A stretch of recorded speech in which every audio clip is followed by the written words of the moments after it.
Okay, so in this session, we'll be discussing on how we can create our own API,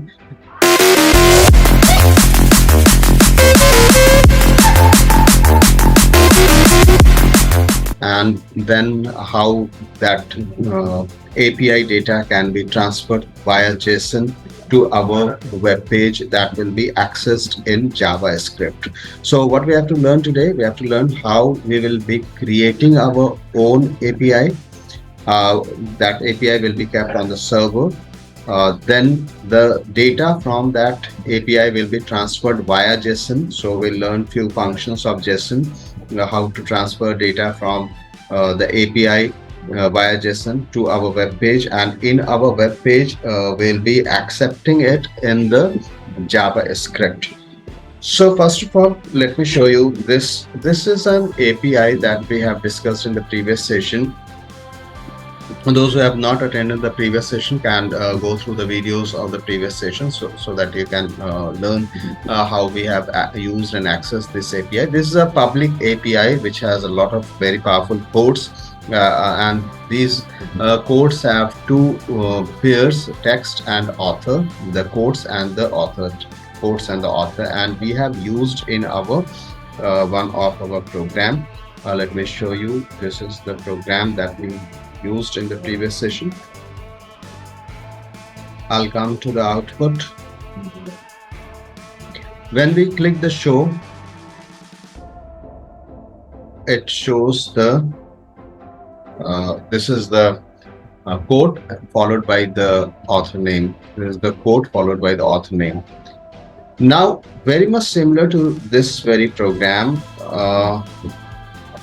In this program, let me explain you. I'll remove this alert.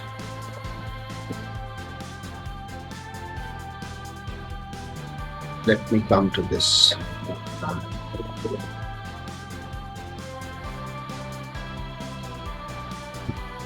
The same code that we have studied in the previous session. Only the thing is that the API has been changed. This is the API that we will learn how this API will be created.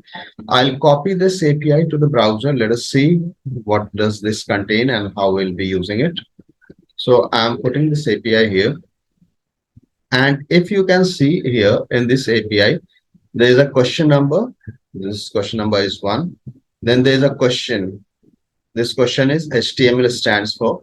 Then there are options. Option A, option B, option C, option D. Then we have another record starting from here. So this is one record starting from here. You can see this is one record. And before that, we have another record. That record has the question number 1. This is the record which is having question number 2. So this API basically contains a list of questions with 4 options and the correct answer. Like in this question number 2, the question is MySQL is a, and the option A is compiler, option B is DBMS, option C is computer language, option D is none, and the correct answer is B. So if we want to add more records, then we can add more records in this API. But first of all, let me show you how this is being used. Let me run this.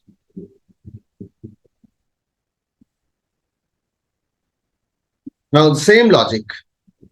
When I click on display question, it should display the first question, then it should display the second question, and so on. Let me click. So this is the first question, this is the second question. Let me refresh it. When I click, this is question number 1, HTML stands for. We have not used all the options. We can use the options as well. How we'll use those options also, we'll see it. Then if I click it again, it will come to the next question. Now coming to the logic. So this is, if you see here, the body part is very simple. We have a div. This div has ID Q, and this ID will be displaying the questions. And then we have a button. On this button, we are displaying display question, and when this display question button is clicked, this function display quotes is called, and this is the display quotes. Very simple. The same thing. We have used the promise fetch. So what will happen? This will fetch all the questions and store it in this response. And from response, it will move on to data. And then we will take out the questions one by one. How we are taking out? If you can concentrate here, let me show. देखिए यहाँ पे इस div में जिसका ID है Q, इसमें हम लोग दिखा रहे हैं data I stands for index, first question का इंडेक्स, इसका question number separated by comma और क्वेश्चन. ये QNO और क्वेश्चन कहाँ से आ रहा है? ये API से आ रहा है. Let me show the API once again. अगर आप API देखते हैं तो ये देखिए, this is QNO and this is question. अभी हम लोग सिर्फ क्वेश्चन नंबर और क्वेश्चन दिखा रहे हैं. अगर हमको उसका ऑप्शंस भी दिखाना है, OPT A, OPT B, OPT C, तब क्या करना पड़ेगा? इसमें ऐड करना पड़ेगा. कैसे ऐड करते हैं? लेट अस सी. इसके लिए अगर हम लोगों को पूरा चीज बनाना है तो let us create a variable.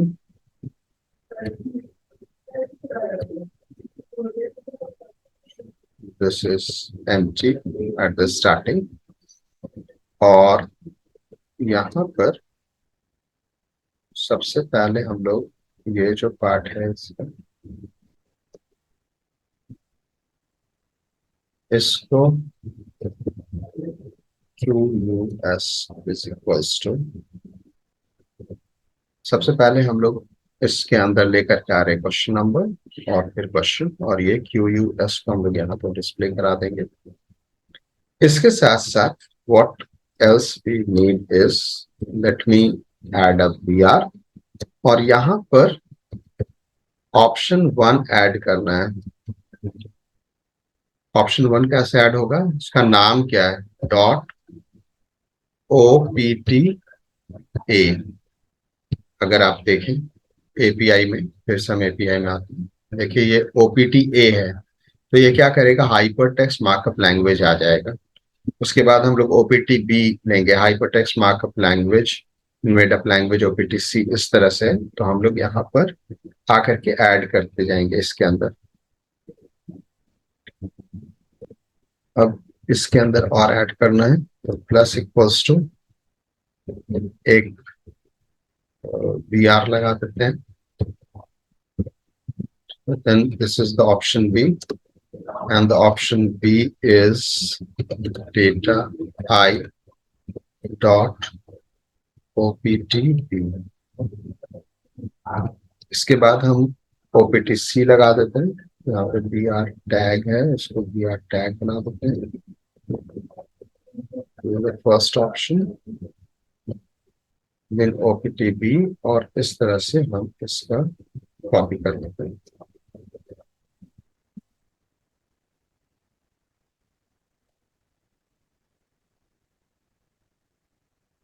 Same variable में हम ऑप्शंस ऐड करने जा रहे हैं.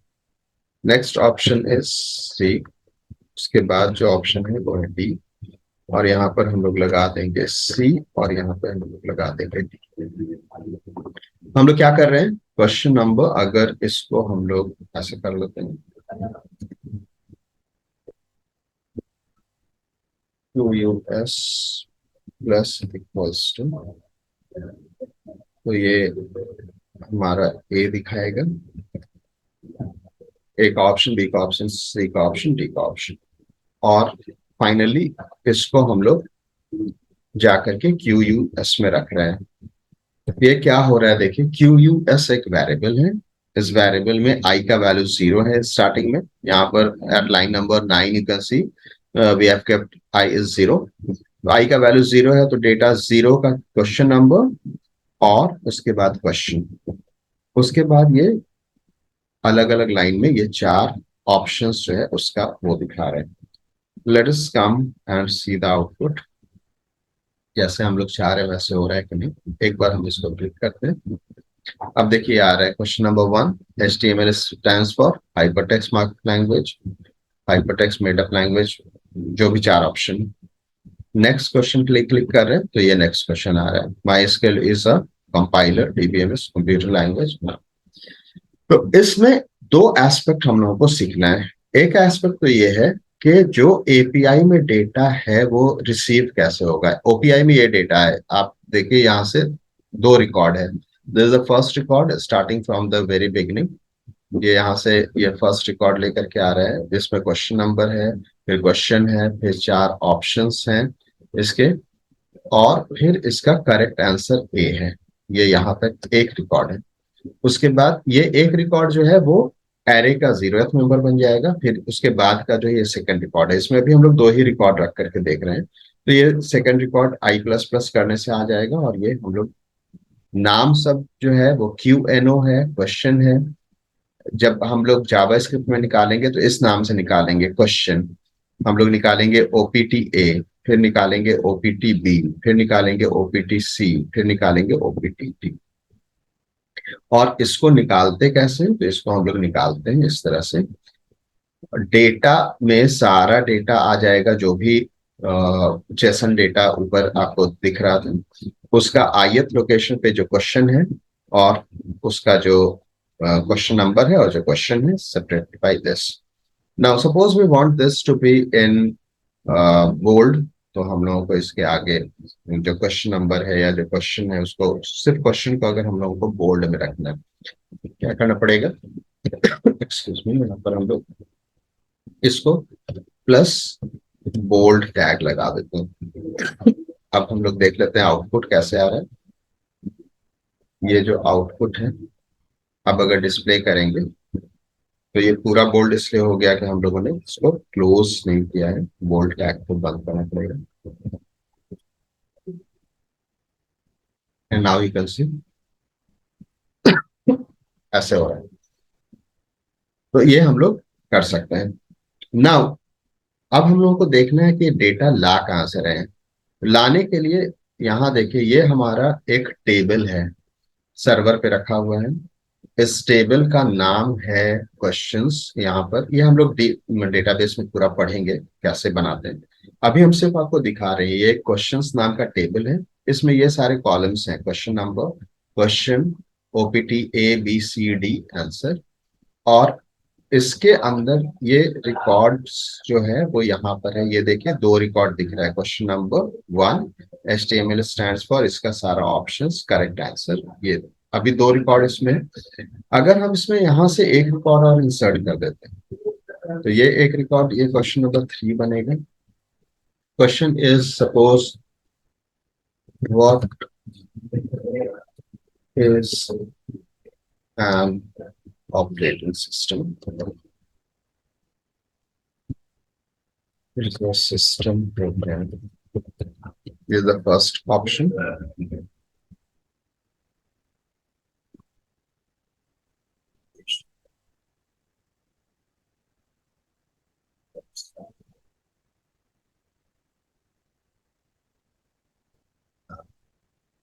And the correct answer is A. अब हम इसको यहाँ से क्लिक कर रहे हैं, सेव कर रहे हैं, तो ये हमारा, अब ब्राउज करके देखते हैं। ये सर्वर पे हम लोग काम कर रहे हैं, ये कैसे काम होता है ये भी अभी हम बताएंगे आपको। देखिए एक रिकॉर्ड मैंने और ऐड कर दिया इसमें। अब अगर हम लोग जा करके एपीआई को रिफ्रेश करेंगे तो इसमें देखिए हम लोगों के पास एक रिकॉर्ड और आ गया। This is question number 3, question what is an operating system, OPT A this. अब ये कैसे आया, डेटाबेस से यहाँ पर कैसे आया, उसके लिए हम लोगों ने एक प्रोग्राम बनाया है। वो प्रोग्राम को हम लोग यहाँ पर, दिस इज द प्रोग्राम, बहुत छोटा सा प्रोग्राम है। इसको हम लोग, दिस इज एन PHP। तो सबसे पहले एक क्वेरी लिखते हैं सेलेक्ट कमांड में, क्या क्या हम लोगों को निकालना है। क्वेश्चन नंबर निकालना है, क्वेश्चन OPTA, और किस टेबल से, ये लिखते हैं। जिन लोगों को अभी डेटाबेस का अपना नॉलेज नहीं है, don't worry at all, will discuss everything. Important thing जो है कि एक लूप लगा करके हम लोग एरे में सारे रिकॉर्ड्स को ले रहे हैं, और वन बाय वन ये लूप उतना ही बार चलेगा जितना रिकॉर्ड इस टेबल में है। अभी 3 रिकॉर्ड है तो ये लूप 3 बार चलेगा, एक रिकॉर्ड और डाल देंगे तो ये लूप 4 बार चलेगा, और finally this is what is required. ये जो एरे हम लोगों ने बनाया है, इसमें जिसमें सारे रिकॉर्ड्स को स्टोर किया है, उसको हम लोग रिटर्न कर रहे हैं जेसन इनकोड फंक्शन से। तो ये जेसन इनकोड क्या कर रहा है कि यहाँ पर जो पीएचपी के एरे में रखा हुआ इंफॉर्मेशन है उसको जेसन में कन्वर्ट कर रहा है। ये प्रोग्राम पीएचपी में भी हो सकता है, ये प्रोग्राम जेएसपी में भी हो सकता है, ये प्रोग्राम डॉट नेट में हो सकता है। This is server side program. तो सर्वर साइड प्रोग्राम जो डेटाबेस से डेटा निकालने के लिए लिखते हैं, that can not be written in JavaScript directly. Why? Because JavaScript is a client side. तो हम लोग दो अलग अलग लैंग्वेज को यूज कर रहे हैं, one is JavaScript, the other is PHP. And to communicate to let the communication going between these two programs, which are entirely different programs, which have entirely different syntax, हम लोग उसको Jason में रख देते हैं, और Jason सब समझता है। तो यहाँ पर हम लोग क्या कर रहे हैं, सारे रिकॉर्ड्स को उस टेबल से निकाल करके जेसन में रख दे रहे हैं। और ये जो प्रोग्राम है क्वेश्चन एपीआई डॉट पीएचपी, इसको देखिए,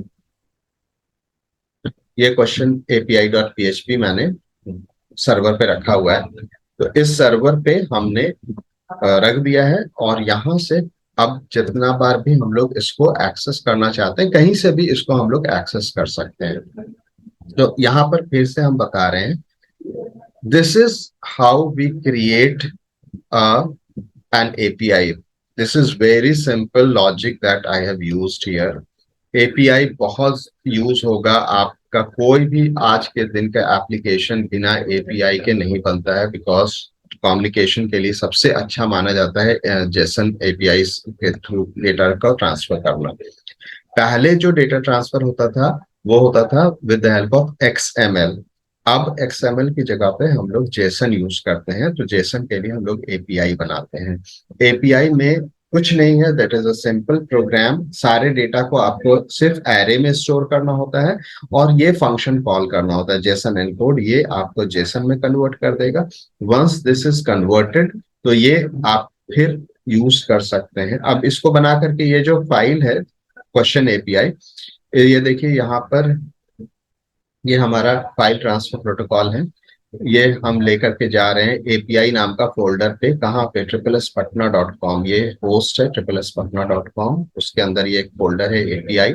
आप अगर यहाँ पर देखेंगे तो ये देखिए SSSpatna.com के अंदर एक एपीआई फोल्डर है, उसके अंदर ये एपीआई का फाइल रखा हुआ है। और उस एपीआई के फाइल में हम लोगों ने लिखा है क्या कि डेटा जो है निकाल करके टेबल से, और उसको जेसन में कन्वर्ट कर दीजिए। जब इसको हम लोग रन करते हैं इंडिपेंडेंटली, अभी इसको हम लोगों ने अपने प्रोग्राम में नहीं लिया है, अगर इसको इंडिपेंडेंटली ब्राउजर में रन करते हैं तो ये देखिए ब्राउजर में ये ऐसा दिख रहा है। अब ये किसी भी प्रोग्राम में यूज किया जा सकता है। ये जेसन में है तो आप इसको पीएचपी में भी यूज कर सकते हैं, जावा में यूज करते हैं, जावा स्क्रिप्ट में यूज कर सकते हैं, किसी में भी आप जिस लैंग्वेज में चाहेंगे आप इस डेटा को उठा सकते हैं, because JSON is language independent, हर एक लैंग्वेज इसको फॉलो करता है। अब हम लोगों को जानना है कि इसको अगर इस तरह का एक नेम वैल्यू पेयर है, हमारे पास नेम क्या है, क्वेश्चन नंबर, ये क्वेश्चन, उसका वैल्यू है, नेम क्या है, क्वेश्चन, इसका वैल्यू है HTML स्टैंड्स फॉर, OPTA उसका वैल्यू है हाइपरटेक्स्ट मार्कअप लैंग्वेज, इस तरह से। अब इसको अगर हमको यूज करना है जावा स्क्रिप्ट में, तो उसके लिए हम लोग जावा स्क्रिप्ट का एक पेज बनाए हैं, नॉर्मल HTML पेज बनाया है हम लोगों ने। इस HTML पेज में देखिए, इस HTML पेज में इट इज वेरी सिंपल, सिर्फ एक डिव लिया गया है, इस डिव में हम लोग दिखा देंगे। इस डिव का आईडी लिया हुआ है क्यू। अब जब भी ये बटन क्लिक होगा तो ये फंक्शन कॉल होगा, और इस फंक्शन में हम लोगों ने एक प्रॉमिस सिंटैक्स यूज किया है, जिसमें सेम देखिए, ये जो हमारा क्वेश्चन एपीआई है जो SSSpatna.com सर्वर के एपीआई फोल्डर में रखा हुआ है, उसको लिख रहे हैं। ये वहां से डेटा पूरा निकाल करके और इस वेरिएबल डेटा में डाल देगा एरे के फॉर्म में। अब एरे के फॉर्म में अगर आपके पास डेटा है तो क्या करते हैं, एरे का 0 इंडेक्स होता है, 1 इंडेक्स होता है, 2 इंडेक्स होता है, वैसे हम लोग उसको यूज कर रहे हैं, यहाँ पर हम लोग इसको यूज कर रहे हैं। अब इससे फायदा क्या हो रहा है कि क्वेश्चन हमारा जो है वो प्रोग्राम वेब पेज के साथ इनबिल्ट नहीं है, क्वेश्चन हमारा सर्वर पे है। सर्वर से जब हम लोग चाहेंगे क्वेश्चन उसके ऑप्शंस को चेंज कर सकते हैं, और ये जो यूजर पे रन होगा तो ये रन इस तरह से हो जाएगा। अगर हम लोग अपना ऑनलाइन एग्जामिनेशन सिस्टम जो पहले हम लोगों ने डिस्कस किया था, इसमें देखिए, इसमें हम लोगों ने यहाँ पर ये सारे एरेस को बनाया था। ये एरे बनाया था, एक एरे में हम लोगों ने क्वेश्चंस रखा था, एक में ऑप्शंस रखा था, सारे ऑप्शंस को फिर हम लोगों ने करेक्ट आंसर्स को और उसको यूज करके इसमें हम लोगों ने किया था। अभी हम लोगों ने उसको चेंज कर दिया, अभी हम लोगों ने एपीआई से ले लिया और ये सारा क्वेश्चन और उसका ऑप्शन और उसका करेक्ट आंसर सब एक जगह पर है, एक ही एरे के अंदर आ गया है। अब हम लोग इसको डिस्प्ले कर रहे हैं और जिस तरह से चाहें इसको यूज कर सकते हैं। इसके ऊपर आउटपुट पे आते हैं, आउटपुट में अभी हम लोग एक बार इसको देख लेते हैं। ये देखिए डिस्प्ले क्वेश्चंस, क्लिक करें, ये क्वेश्चन आ जा रहा है। अब यहाँ पर से नेक्स्ट क्वेश्चन करते जाएंगे, तो ये देखिए अभी 3 क्वेश्चंस है हमारे पास, तो ये 3 क्वेश्चंस यहाँ पर हम लोगों के पास आ गया है। अब इसके नीचे एक बटन बनाना है, तभी तो यूजर क्लिक कर पाएगा। जो बटन होता है प्रीवियस, नेक्स्ट, ऑप्शंस, एबीसीडी, वो सारा जो हम लोगों के पास एग्जामिनेशन सिस्टम में था। आप यहाँ पर देखिए, इस वाले को अगर हम लोग रन करते हैं जो हम लोगों ने पहले बनाया था,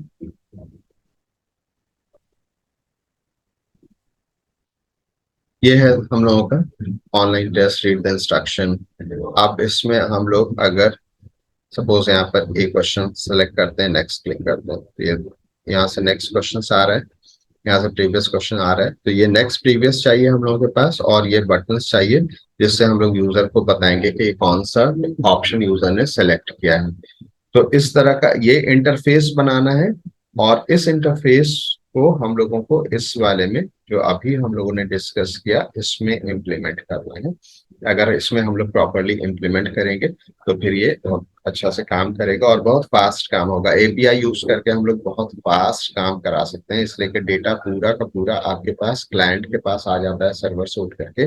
बार बार हम लोगों को सर्वर से डेटा नहीं लेकर के आना पड़ता है। This is also one very important reason why we use APIs to communicate between the client and the server. So this is all about how we create our API. API कहाँ पर है इस पूरे फोल्डर में? This is the API, question API जो हम लोगों ने बनाया है। अब इसमें देखिए, इसमें एक ही लाइन इंपॉर्टेंट है, जो रिकॉर्ड है that is to be kept in the array, और उसके बाद उसको हम लोग जेसन इनकोड कर देते हैं। जेसन इनकोड रेडीमेड फंक्शन है, उसको कॉल करते हैं तो एरे को ये बना देता है एक जेसन में। अगर इस प्रोग्राम को, ये जो दिख रहा है, इसको हम लोग रन करेंगे तो ये डायरेक्टली रन होगा और ये यहाँ पर इस तरह से दिखेगा आपको, जो अभी हम लोगों ने ये यहाँ पर दिख रहा है। अगर इसमें और फर्दर हम लोगों को क्वेश्चन ऐड करना है तो हम लोग सर्वर पे जाएंगे और यहाँ पर इंसर्ट कमांड के थ्रू सपोज एक क्वेश्चन और हम लोग को ऐड करना है। This is question number 4। अब यहाँ पर हम लोग लिख सकते हैं Jason stands for JavaScript object notation, JavaScript.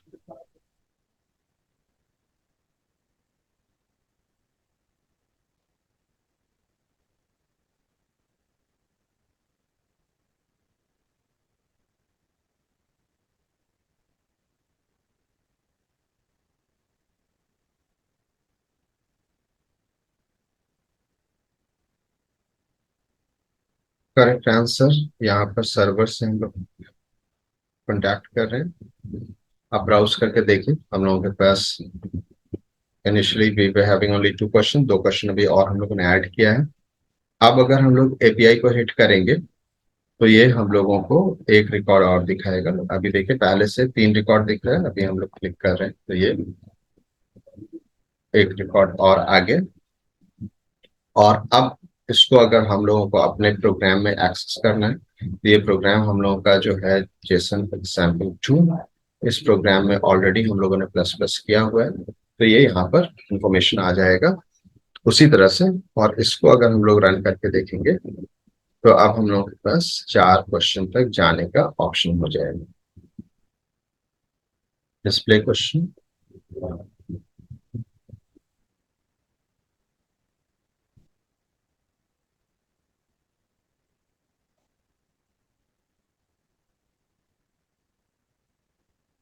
इस तरह से हम लोगों के पास ये 4 क्वेश्चन है और उस 4 क्वेश्चन को हम लोग देख सकते हैं. Question number 1, question number 2, 3, 4. Okay, so this is about how we create API. अपना API कैसे बनाते हैं? It is very simple. Array में रख लेना, एक फाइल होगा, उसमें एरे में डेटा होगा, जेसन इनपुट से उसको हम लोग जेसन में कन्वर्ट कर देंगे. उस एपीआई का जो भी यूआरएल होगा, जैसे अभी जो एपीआई हम लोगों ने बनाया है उसका यूआरएल है ये. इस यूआरएल को कॉपी कर लीजिए और अपने जावा स्क्रिप्ट के फेच में यहाँ पर पेस्ट कर दीजिए, जो हम लोगों ने यहाँ पर पेस्ट किया है. ये पूरा डेटा निकल करके आपको इस डेटा वेरिएबल में आ जाएगा. अब उसको, ये एरे है जो आपके पास आ चुका है, आप उसको जैसे मर्जी वैसे इस्तेमाल कर सकते हैं.